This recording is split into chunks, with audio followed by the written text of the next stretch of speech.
오늘 말씀은 요한복음 4장 19절에서 26절까지 말씀입니다. 제가 가진 성경으로 신약 148면에 있습니다. 네, 우리 한 절씩 교독하겠습니다. 제가 먼저 읽겠습니다. 여자가 이르되 주여 내가 보니 선지자 로소이다. 우리 조상은 이 산에서 예배하였는데 당신들의 말은 예배할 곳이 예루살렘에 있다 하더이다. 예수께서 이르시되 여자여 내 말을 믿으라. 이 산에서도 말고 예루살렘에서도 말고 너희가 아버지께 예배할 때가 이르리라. 너희는 알지 못하는 것을 예배하고 우리는 아는 것을 예배하노니 이는 구원이 유대인에게서 남이라. 아버지께 참되게 예배하는 자들은 영과 진리로 예배할 때가 오나니 곧 이때라. 아버지께서는 자기에게 이렇게 예배하는 자들을 찾으시느니라. 하나님은 영이시니 예배하는 자가 영과 진리로 예배할지니라. 우리 마지막 우리 26절 말씀 우리 25절인데요. 네, 제가 읽겠습니다. 여자가 이르되 메시아 곧 그리스도라 하는 이가 오실 줄을 내가 아노니 그가 오시면 모든 것을 우리에게 알려주시리라. 우리 함께 읽겠습니다. 예수께서 이르시되 내가 말하는 내가 그라 하시니라. 아멘. 우리 문지민 전도사님 오늘 말씀 전하시는데요. 함께 예배 드려야 하는 이유라는 제목으로 함께 말씀 듣도록 하겠습니다.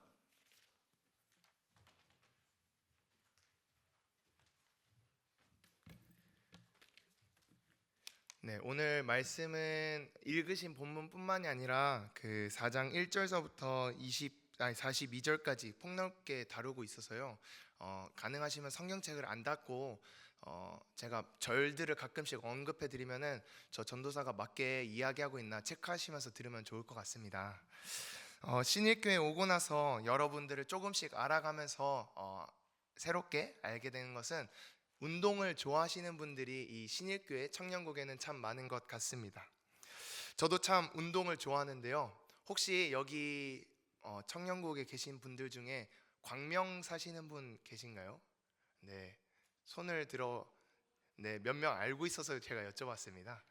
네, 제가 사실 그 광명에서 24년 살았습니다. 지금은 안 사는데 그 도덕산 아시죠? 네, 운동 좋아해가지고 그 초등학생 때부터 그 도덕산을 산에 자전거 끌고 올라가고 이제 코로나 때는 마스크 끼고 막 산 뛰어다니고 막 그랬었습니다. 네, 거짓말이라고 생각하실까봐 제가 증거 사진을 열심히 찾아봤는데 찾지는 못해서 어렸을 때 그 옆 동네 저희 산막산 있는 거 아시죠? 산막산 앞에서 가족들이 다 같이 찍은 사진이 있더라고요. 그래서 살짝 준비를 해봤는데 사진 보여주시겠어요? 네, 그 저희 가족들이 아마 제가 설교한 거 볼 텐데 협의 안 하고 그냥 가져왔습니다. 네, 제가 누군지 대충 제가 제일 저쪽에 아빠 반대쪽에 있는 아이인데요. 초등학생 때 저거 아마 사은품으로 줬었던 자전거 같은데 그 자전거 끌고 이렇게 막 산에 올라가고 그랬습니다. 네, 근데 이렇게 이제 그만 보여주셔도 됩니다. 이제 이렇게 산에 올라가서 뛰거나 자전거를 타고 힘든 운동을 할 때 딱 그 정상에 올라가면 가장 숨을 쉬고 나면은 뭐가 필요한지 아십니까? 다들 아시겠지만 물이 가장 먹고 싶습니다. 저는 보통 이렇게 물을 충분히 준비해 가서 막 벌컥벌컥 마십니다. 특히 여름에는 내가 이거를 벌써 이만큼 마실 수 있나? 약간 내가 기인이었나 싶을 정도로 물을 많이 마십니다. 우리는 정말 운동하고 나서 땀을 너무 많이 흘리기 때문에 꼭 물을 찾습니다. 그래서 가족들이 저는 운동을 나갈 때면 물뿐만이 아니라 간식 챙겨가지고 아버지 어머니는 잘 안 마시거든요. 그래서 제가 다 들고 막 뛰어다니고 그렇게 합니다. 이렇게 운동을 하는 사람에게는 물이 필수라고 할 수 있습니다. 그런데 오늘 말씀을 보면은 물이 필요한 것 같은 두 사람이 나오고 있습니다. 오늘 말씀의 배경은 이렇습니다. 예수님께서는 유대 땅에서 출발하셔서 갈릴리, 그러니까 이스라엘 윗지방으로 올라가셨습니다. 그리고 그곳을 가려고 사마리아라는 지방을 통과하고자 하셨어요. 오늘 말씀의 배경이 그러한 상황 속에서 이루어지고 있습니다. 예수님께서는 그 사마리아 땅에 제자들과 도착을 하신 것입니다. 제자들은 먹을 것을 좀 사러 그 마을에 들어갔고 예수님께서는 그 지친 몸을 우물 옆에 이렇게 두시고 앉으셨습니다.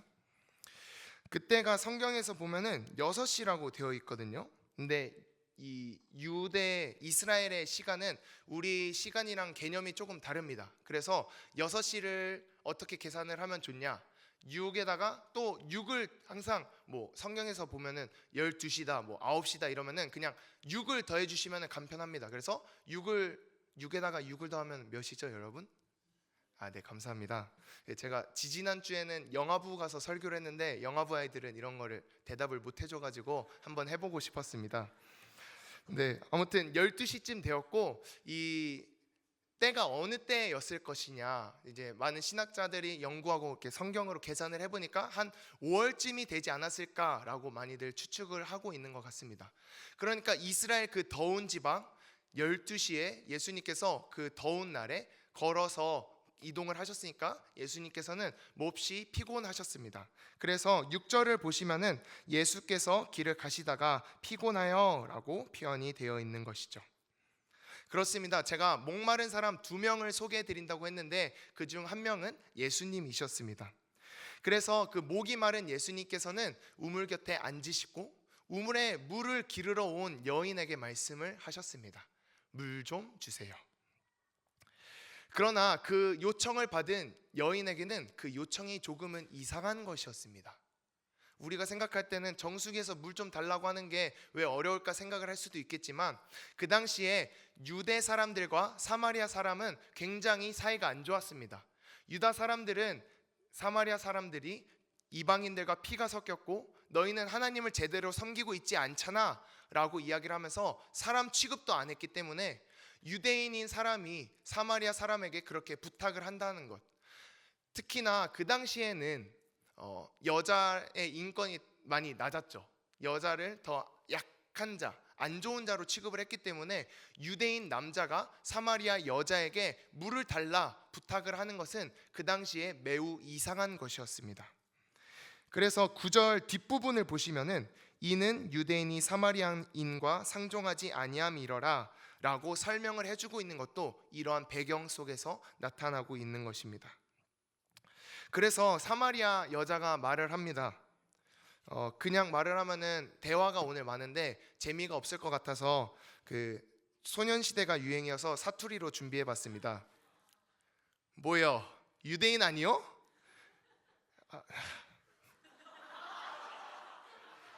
네, 준비는 했는데 네, 일단 여기까지만 하겠습니다.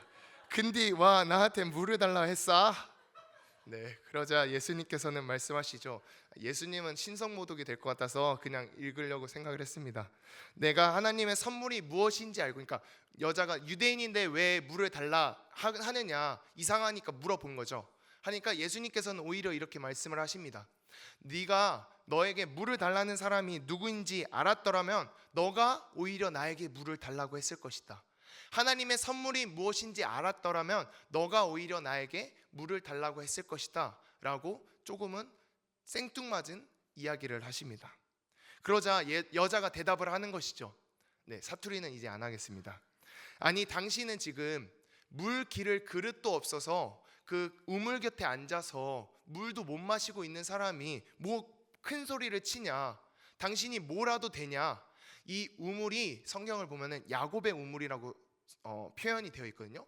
이 야곱의 우물인데 이 야곱보다 당신이 더 대단한 사람이냐, 물을 준다는데 우리는 이 야곱의 우물에서 나오는 물로 우리는 충분히 잘 마시고 있고 우리 가축들도 잘 마시고 있는데 당신이 뭐라도 되냐라고 사마리아 여인은 오히려 역으로 이야기를 합니다. 예수님께서는 또 대답하십니다. 이 야곱의 우물이라고 해서 당신들이 계속해서 물을 떠다 마시지만 결국은 또 목이 말라서 물을 갖다 마시지 않느냐. 내가 주는 물은 그렇지 않다. 영원히 목마르지 않다. 그 속에서 계속해서 나오는 생수다라고 예수님께서는 그 사마리아 여인에게 말씀해 주셨습니다. 이에 그 여인은 자기에게 그런 물이 있다면 자기에게 물을 줘서 자기가 영원히 목마르지 않게 해달라. 맨날 그 더운데 물 들어다니는 거 힘들잖아요. 그거 나 하기 싫다. 나 이제 안 길러 오게 좀 해달라라고 여인은 이야기를 합니다. 그렇게 이야기를 하는 여인은 천천히 생각을 해보면, 그리고 이 성경 속을 자세히 들여다보면 단순히 우물가에 물을 뜨러오기 귀찮아서 그런 요청만 한 것은 아닌 것 같습니다. 좀 더 깊은 속사정이 있는 것 같아요. 그것은 바로 뒤에 나오는데, 그녀가 지금까지 5명의 남편이 있었고, 그리고 지금도 살고 있는 남자가 있는데 그 사람이 남편이 아니라는 것이죠. 지금까지 남편은 아마도 모두 죽거나 이혼을 했을 것 같습니다. 그리고 지금 있는 사람도 자신을 제대로 부인으로 인정을 안 해줘서 책임을 안 져주고 있는 그런 상황인 것 같아요. 시대 상황으로 보았을 때. 그러니까 이런 일이 있으면은, 요즘 예를 들어서 요즘 상황이라고 생각을 해보십시오. 이런 일이 있다. 바로 이제 SNS에서 엄청 돌아다니겠죠. 장난 아니다. 막 TV에도 나오고 막 나올 겁니다. 근데 이 당시라고 덜 했겠습니까? 그 막 아줌마들이 계속 떠들었을 것입니다. 저 여자가 5명 남편 이렇게 했는데 또 결혼했는데 남자 또 들여왔대, 막 이야기하고 그렇게 했을 것입니다. 네. 웃긴 포인트는 아니었는데, 네, 제가 아까 목마른 사람이 2명 있다라고 했는데, 또 다른 한 명은 예수님이었고 또 다른 한 명은 저는 이 여인이 목마른 사람이라고 생각이 되었습니다. 그녀는 여러 남편을 두어도 해결되지 않는 마음의 문제가 있었습니다. 그리고 그녀는 정상적인 삶을 살아갈 수가 없었어요. 생각해 보십시오. 그 찌는 더위에 물을 기르러 간 것입니다. 왜 그때 물을 기르러 갔냐면요, 사람들이 하도 아마 성경에서 정확하게 이야기해주고 있지는 않지만 사람들이 그 여자에 대해서는 다 알고 있기는 했어요. 그거 성경에서 그거는 나오니까 우리가 추측해 볼 수 있는 것은, 아마 사람들을 만나기가 껄끄러워서, 사람들이 너무 더워서 아침 저녁에만 보통 물을 기르러 오니까 사람들 피해서 내가 덥지만, 한번 갔다 오면 땀 엄청 흘리겠지만 사람들 안 만나는 그냥 혼자가 편해 라고 하면서 물을 기르러 갔을 것입니다. 그렇게 정상적인 삶도 살지 못하고 뭔가 비정상적인 이 삶을 살아가고 있는 이 여인이 또 다른 목마른 사람이었던 것 같습니다. 저는 예수님께서 그 우물에 앉아서 물을 좀 달라 요청했던 그 여인이 오히려 예수님보다 더 목마른 사람은 아닐까, 이 말씀을 읽으면서 그렇게 와닿았습니다. 그런데 이 여인과 제가, 또 우리가 그렇게 크게 달라 보이지도 않았어요. 물론 여러분이 결혼 5번 하셨다라는 것은 아닌데, 우리는 매일 좀 심한 갈증 속에서 살아가는 것 같습니다. 직장을 다니시는 분들, 제가 직장 생활을 안 해봐서는 모르지만 이제 집에 또 직장 생활을 하고 친구들도 이제 직장을 다니고 있거든요. 이야기를 들어보면은 그 하루하루가 얼마나 살아내기 힘든지, 저는 전도사 너 하지 말고 직장 생활에 하면은 제발 전도사 하게 해주세요라고 하면서 직장 생활을 못 할 것 같습니다. 또 대학교, 아직 취업을 대학교에 다니시고 혹은 취업을 준비하시는 분들은 어떻습니까? 나의 미래가 어떻게 될지 불안해하고, 또 인간관계가 어떻게 될지 불안해하고, 혹시 나에게 안 좋은 일이 일어나는 것은 아닐까? 내가 열심히 나의 인생을 계획하면서 나아가고 있는데 내 인생이 잘못되는 것은 아닐까? 우리는 매일매일 이런 갈등 속에서, 목마름 속에서 살아가고 있는 것 같습니다. 그러니 우리는 이제 예수님께서 이 여인에게 뭐라고 말씀을 하시는지 잘 집중을 해봤으면 좋겠습니다. 그것을 우리가 볼 때 우리의 삶 속에서 이런 문제들이 해결될 수 있는 그 실마리가 있을 것입니다. 예수님은 목마른 그녀를 생명으로 인도하시기 위해서 이렇게 말씀하십니다. 가서 내 남편을 불러오라. 조금은 뜬금없죠. 그러자 여인은 대답합니다. 저는 남편이 없습니다. 충청도 버전으로 저는 남편이 없는디요. 네. 그러자 예수님은 다시 말씀하십니다. 그녀에 대해서 알고 계셨던 전지전능한 예수님께서는 이렇게 말씀하십니다. 맞다. 남편이 없다 하는 네 말이 맞아. 지금까지 5명의 남편이 있었지만, 그리고 지금 같이 살고 있는 사람도 있지만 너의 남편이 아니지. 이 말을 들은 여인은 너무나도 깜짝 놀랐겠죠. 지금 예수님과 처음 만난 거잖아요. 그리고 이 여인은 이 문제를 너무나도 숨기고 싶어 했잖아요. 그런데 예수님께서 정확하게 보고 이야기를 하시니까 이 여인은 와, 이걸 어떻게 알지? 이 사람은 범상치 않은 사람이구나, 뭔가 다른 사람이구나 라고 알게 된 것 같습니다. 그래서 예수님에 대한 호칭이 바뀌면서 예수님한테 이렇게 이야기를 해요. 선지자요, 오래전부터 사마리아와 유다는 어디서 예배를 해야 하냐 갖고 싸웠는데 과연 우리는 어디서 예배를 해야 하는 것입니까? 라고 물어봐요. 범상치 않은 사람, 선지자인 것 같으니까 자신이 갖고 있었던, 그 지역이 오랫동안 갖고 있었던 그 질문을 그 사람에게 던지는 것이죠. 이 사실 지금까지 대화를 보시면은 잘 이해가 되지 않을 수도 있습니다. 근데 이것은 예수님과 여인의 그 물에 대한 생각이 좀 달라서 그렇습니다. 여인은 이 물을 생각했는데 이 틈에 한번 물을 마시겠습니다. 네, 예수님께서는 영원한 생수, 즉 영원한 생명을 의미하시고 그 여인에게 이야기를 하고 계셨기 때문에 그들의 대화가 뭔가 이루어지고 있는 것은 같은데 서로 각기 이야기하고 있는 것 같았던 것입니다. 제가 PPT로 준비를 했는데 예쁘게는 못 만들었어요. 네, 보여주시겠어요? 이 디자인 하시는 분들이 보면은 조금 화내실 수도 있을 것 같은데, 네, PPT 그 대화 있는 창을 띄워주시면 감사하겠습니다.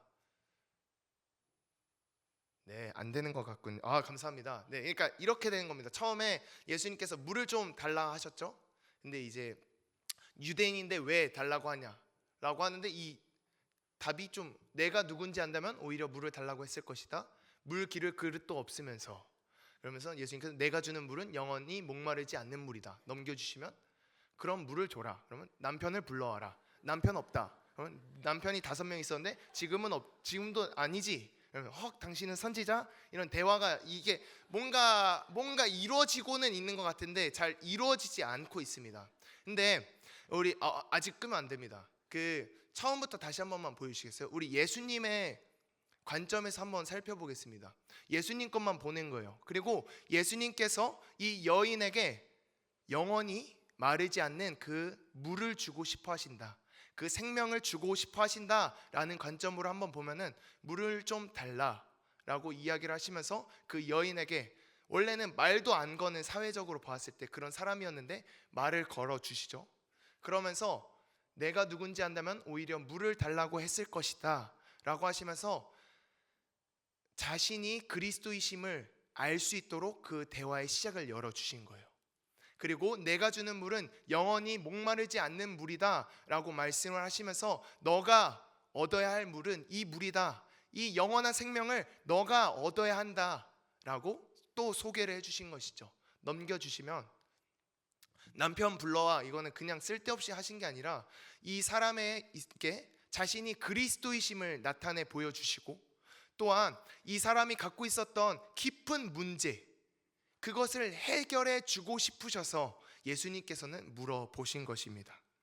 예수님께서는 처음부터 지금까지 여인에게 계속해서 그 목마름을 해결해 주시기 위해서, 영원히 나오는 그 생명, 그 생수를 주시기 위해서 말을 하고 계셨던 것입니다. 그리고 이제 예수님께서는 본격적으로 이 여인에게 영원한 생수, 그 여인의 갈증을 해소해 줄 수 있는 방법에 대해서 소개를 해주고 계시는 것입니다. 이제 대화의 흐름이 그렇게 가고 있죠.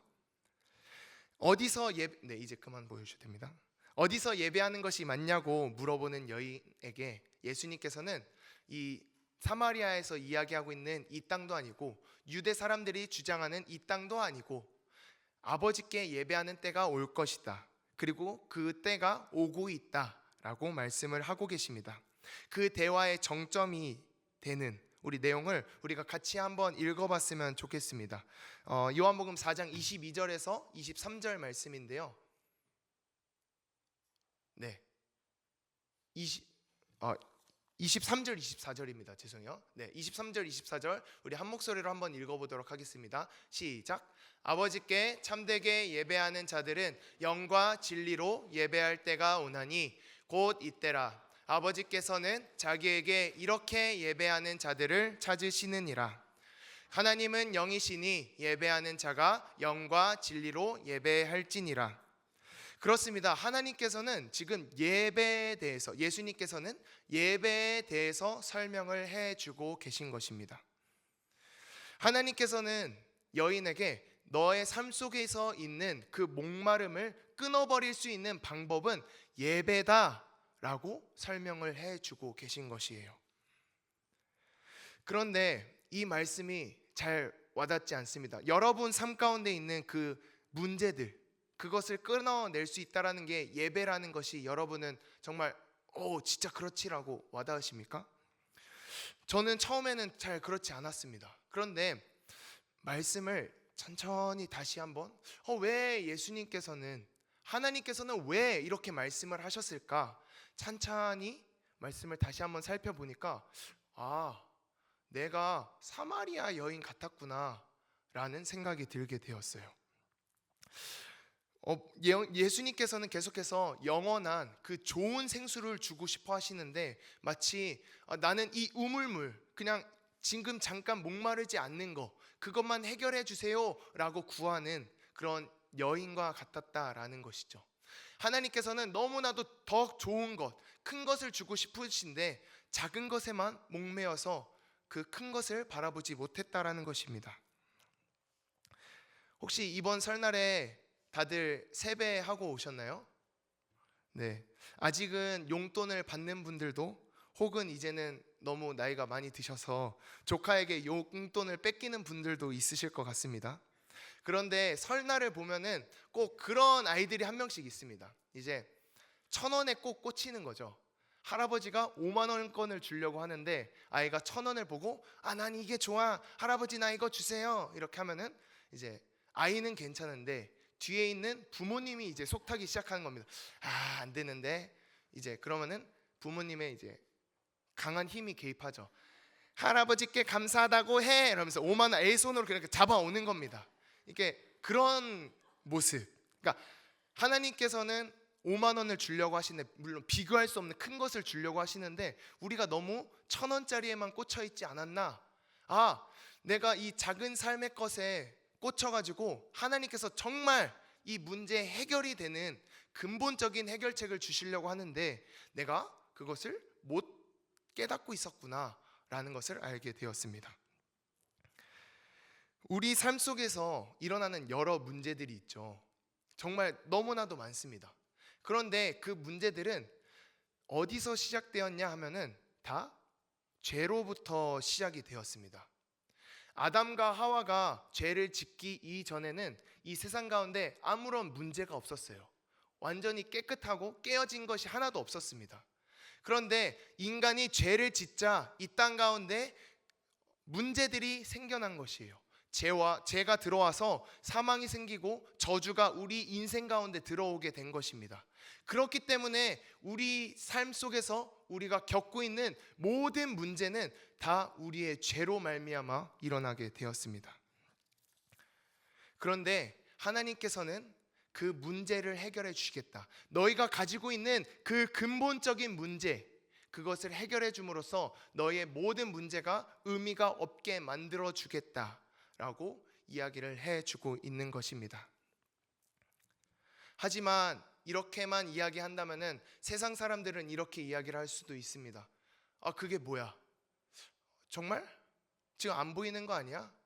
그렇게 이야기할 수 있지만 우리는 그것을 삶 속에서 누리면서 살아갈 수가 분명하게 있습니다. 예배 시간에 우리는 그것을 누릴 수가 있습니다. 그뿐만이 아니라 하나님께서는 우리의 삶의 문제들을 실제적으로 해결해 주시겠다라고 이야기를 하고 계십니다. 23절을 보시면 아버지께서 이렇게 예배하는 자들을 찾으신다라고 이야기를 했습니다. 저는 이 말씀을 보고 아버지께서 찾으시면 과연 그 사람이 어떻게 되지? 라고 궁금해서 성경들을 찾아보기 시작했어요. 그런데 하나님께서 사람을 찾으셨다라는 예가 잘 없더라고요. 그만큼 희귀하다라는 것이겠죠. 그런데 반대의 경우는 참 많았습니다. 하나님을 사람이 찾는 경우인 것이죠. 그런데 사람이 하나님을 찾기만 해도 그 사람 인생 가운데는 놀라운 일이 일어났어요. 하나님을 찾기만 했는데 하나님의 능력이 그 사람의 인생 가운데 나타나고, 그 사람이 결코 해결할 수 없던 문제가 하나님을 찾자 해결이 되고, 그 사람 인생 가운데 구원이 일어나고 즐거움이 있고 기쁨과 평안함이 넘쳤다라고 성경에서는 이야기를 하고 있었습니다. 하나님을 찾기만 해도 그 사람의 인생 가운데 문제들이 해결되고 하나님의 능력이 나타나는데, 반대로 하나님께서 그 사람을 찾으신다면 그 사람의 인생 가운데 얼마나 더 놀라운 일이 일어나겠습니까? 그러니까 우리는 하나님께 예배해야 하는 것입니다. 우리의 삶 가운데 해결되지 않는 문제가 있다면 그것을 다른 방법으로 해결하려고 하는 것이 아니라 하나님께 가지고 나아가서 하나님 해결해 주십시오 라고 우리는 구해야 하는 것입니다. 그런데 하나님께서는 이렇게 예배하는 자들을 찾으신다라고 하면서 어떻게 예배해야 되는지, 내가 찾는 예배자는 이런 예배자다라고 알려주셨습니다. 그러면 이렇게가 무엇일까요? 바로 아랫절에 나오는 24절인데 이것도 우리가 한 목소리로 읽어봤으면 좋겠습니다. 24절 같이 읽어보겠습니다. 시작. 하나님은 영이시니 예배하는 자가 영과 진리로 예배할지니라. 네, 아멘. 우리는 영과 진리로 예배해야 한다고 하나님께서는 설명을 해주고 계십니다. 영과 진리라는 것은 진리이신 예수님 그리고 영이신 성령님을 의지해서 우리가 예배하는 것을 의미합니다. 하나님께서는 우리에게 생명을 주시는 예수님을 의지해서, 그리고 우리가 그 생명을 얻을 수 있도록 도우시는 성령님을 의지해서 하나님께 예배해라. 그렇게 나에게 예배할 때 내가 그 사람을 찾고 그 사람의 인생을 붙잡아 줄 것이다. 그 목마름을 해결해 줄 것이다 라고 이야기하고 계신 것입니다. 그러니까 우리는 이 예배 시간에 다른 것이 아니라 예수님께 집중하며 성령님의 도우심을 구하며 예배해야겠습니다. 그런데 하나만 더 우리가 기억을 했으면 좋겠습니다. 한 명의 목마른 사람은 여인이었고 다른 한 사람이 누구였다라고 제가 말씀드렸죠? 네, 감사합니다. 예수님이 목마르셨죠. 근데 여인의 목마름이 그냥 해결된 것은 아니었습니다. 여인의 목마름은 예수님의 목마름이 있었기 때문에 해결될 수 있었습니다. 예수님께서 우리가 아까 살펴보았듯이 예수님께서는 먼 길을 걸으셔서 피곤하셨고 목이 마르셨죠. 예수님께서 왜 그런 길을 걸으셨냐면은 4절을 보면은 예수님께서 사마리아를 통과하셔야겠는지라 라고 설명을 해주고 있습니다. 여기서 사마리아를 통과하여야 하겠는지라 라는 것은 지형이 그렇기 때문에 어쩔 수 없이 사마리아를 가야겠다라고 이야기를 하는 것이 아니에요. 오히려 이 당시에 유대 사람들은 사마리아가 싫어서 막 돌아가기도 했습니다. 그런데 예수님께서는 왜 사마리아 땅을 가셨냐? 이 여인을 만나시기 위해서 이 사마리아 땅으로 가신 것입니다.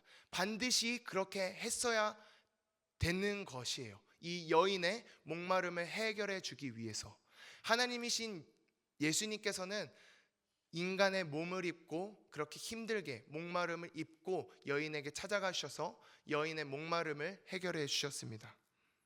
그리고 이 예수님의 목마름은 가장 극적으로 십자가에서 표현이 되고 있습니다. 요한복음 19장 28절에서 우리 함께 이것도 읽어봤으면 좋겠는데요. 한번 같이 읽어봤으면 좋겠습니다. 시작. 그 후에 예수께서 모든 일이 이미 이루어진 줄을 아시고 성경을 응하게 하려 하사 이르시되 내가 목마르다 하시니, 이 말씀이 예수님께서 죽기 바로 직전에 하신 말씀이거든요.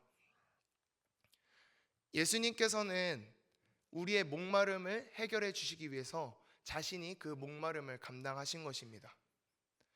우리가 목마르고 우리의 죄 때문에 우리가 계속해서 목말라 하면서 고통 속에서 신음하면서 계속 살아가야 했지만, 예수님께서는 우리를 사랑하시기 때문에 대신 우리가 받아야 될 그 고통을 다 받아주시고, 대신 내가 목마르다 하시고, 우리는 그 목마름에서 벗어나 영원한 생수, 영원한 생명을 누릴 수 있도록 해주신 것입니다.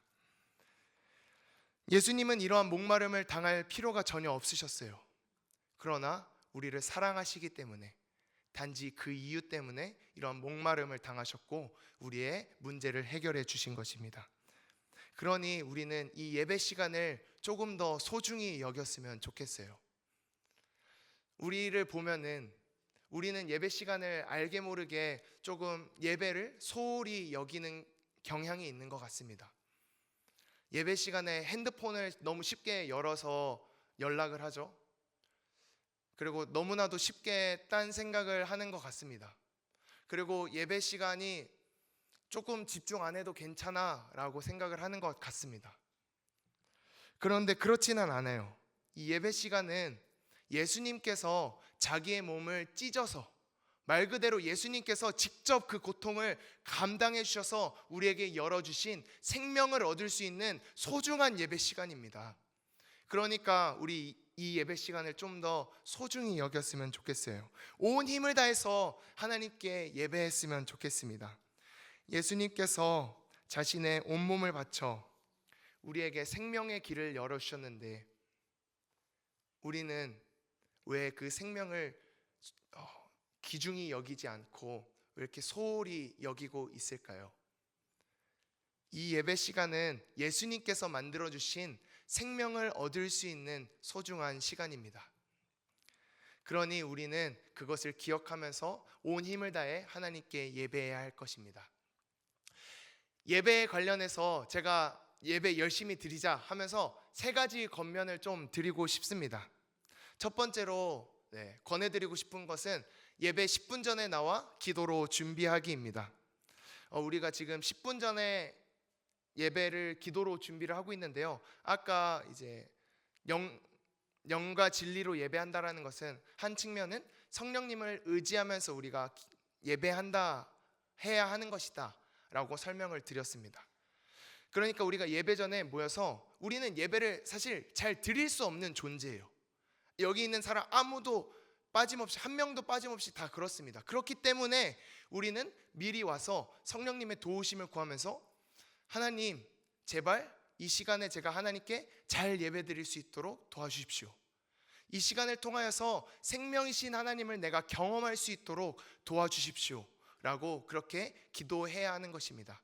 권면드리는 것은 예배 10분 전에 딱 제 시간에 맞추거나 막 늦게 오거나 하는 것이 아니라 예배 10분 전까지 오셔서 기도로 예배를 준비해 주셨으면 좋겠습니다. 두 번째 권면입니다. 가능하면 예배 시간에 앞자리에 앉아 주셨으면 좋겠습니다. 물론 예외인 상황도 있습니다. 근데 대부분 이제 보통은 열에 한 8, 9 정도는 앞에 앉을수록 예배에 집중이 잘 되고 은혜를 좀 더 받기가 쉬운 것 같습니다. 물론 예외 상황도 있다고 말씀을 드렸습니다. 그래서 가능하시면 예배 팀원들이 이렇게 친절하게 안내해드리잖아요. 그러면 따라서 앞자리로 조금 와주셨으면 좋겠어요. 그래가지고 제 소망은 이제 물론 발코니에 계신 분들도 그 각자 사정이 있을 줄 압니다만 이제 딱 여기만 딱 차가지고 앞쪽으로 이렇게 앉았으면 좋겠습니다. 네, 위에 앉으신 분들 시험 안 드셨으면 막 저격하는 거 아니니까요. 네, 뭔 말인지 아시죠? 그래서 앞자리에 앉아서 우리가 정말 예배 다 같이 함께 힘을 모아서 예배 드렸으면 좋겠습니다. 그리고 마지막으로 권면드립니다. 수련회에 참석하십시오. 네, 사실 이런 얘기 고민을 했는데, 예전에는 저도 수련회 왜 참석해야 하나 생각을 했던 적이 있습니다. 그리고 실천에 옮기고자 했던 적도 있는데요. 뭐냐면 중학생 때였어요. 네. 아니 평상시에 열심히 좀 하지 뭐 수련회를 하냐, 평상시에 열심히 하자.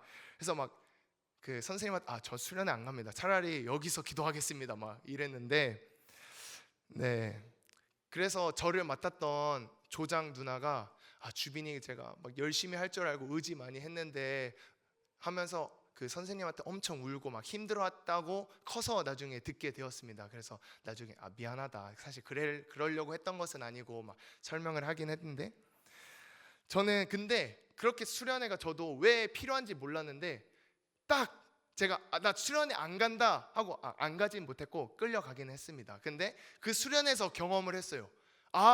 이래서 수련회에 오라고 하는 것이구나. 수련회 오면요 정말 하나님이 그때 부어주시는 은혜가 있고, 그때 우리가 집중해서 말씀을 듣고 기도하고 할 때 부어지는 은혜가 있습니다. 그러니까 우리가 이 수련회 동계 말씀 집회 때 모여서 같이 사모하는 마음으로 하나님께 예배했으면 좋겠습니다. 그렇게 우리가 하나님 앞에 나아갈 때 여러분에게 필요한 각각의 최상의 은혜 하나님께서 반드시 부어주실 것이라고 믿습니다. 말씀을 마치겠습니다. 예수님께서는 자신의 죽으심으로 우리의 문제를 해결해 주셨습니다. 예배 드려야 하는 이유 단 한 가지입니다. 예수님께서 자신의 죽으심으로 우리에게 생명의 길을 열어주셨는데, 오늘 나에게 하나님께 예배하는 것이 그 생명이다 말씀을 하시기 때문에, 예배가 생명이기 때문에 우리는 예배 드려야 하는 것입니다. 이 말씀에 반응하여 하나님께 온 힘 다해 예배하고 생명을 누리는 라이프캐쳐 청년국이 되길 소망합니다.